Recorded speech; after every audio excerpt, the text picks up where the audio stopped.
ಚಕ್ರವರ್ತಿ ನಂತರದ ಚಿತ್ರಕ್ಕೆ Darshan green signal. ಮಿಲನ ಪ್ರಕಾಶ್ ಅವರ ದರ್ಶನ್ಗೆ ಚಿತ್ರ ಮಾಡುತ್ತಿರುವುದು ಎಲ್ಲರಿಗೂ ತಿಳಿದ ವಿಷಯವೇ. ಈ ಚಿತ್ರದ ಮುಹೂರ್ತ ಈಗಾಗಲೇ ಡಿಸೆಂಬರ್ನಲ್ಲಿ ಸದ್ದಿಲ್ಲದೆ ಮುಗಿದಿದೆ. ಆದರೆ ಚಕ್ರವರ್ತಿ ಮುಗಿಯದ ಕಾರಣ ಇದೀಗ ಚಕ್ರವರ್ತಿ ಮುಗಿಯುತ್ತಿದ್ದಂತೆಯೇ ಪ್ರಕಾಶ್ ತಮ್ಮ ಚಿತ್ರವನ್ನ ಮಾರ್ಚ್ 1ರಿಂದ ಆರಂಭ ಮಾಡುವುದಕ್ಕೆ ಯೋಚಿಸುತ್ತಿದ್ದಾರೆ. ಅದು ಯಾವ ಚಿತ್ರ ಅಂತೀರಾ? ನಾನು ಹೇಳ್ತೀನಿ ಬನ್ನಿ. ಆ ಚಿತ್ರಕ್ಕೆ ತಾರಕ್ ಎಂಬ ಹೆಸರನ್ನ ಈಗಾಗಲೇ ಯೋಚಿಸಲಾಗಿದೆ.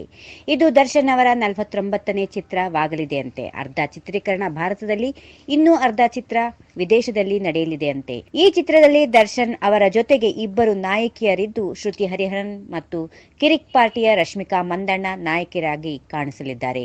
ಇನ್ನು ಚಿತ್ರದಲ್ಲಿ ದೊಡ್ಡ ತಾರಾ ಬಳಗವೇ ಇದೆ ಎಂದು ತಿಳಿದು ಬರುತ್ತಿದೆ.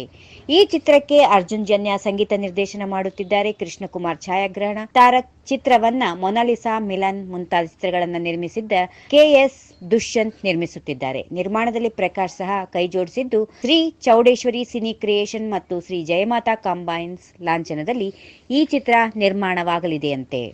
If you like this video, ಬೇಗ ಲೈಕ್ ಮಾಡಿ, ಕಾಮೆಂಟ್ ಮಾಡಿ, ಶೇರ್ ಮಾಡಿ ಹಾಗೂ ಯೋಯೋ ಟಿವಿ ಕನ್ನಡವನ್ನು ಸಬ್ಸ್ಕ್ರೈಬ್ ಮಾಡಿ.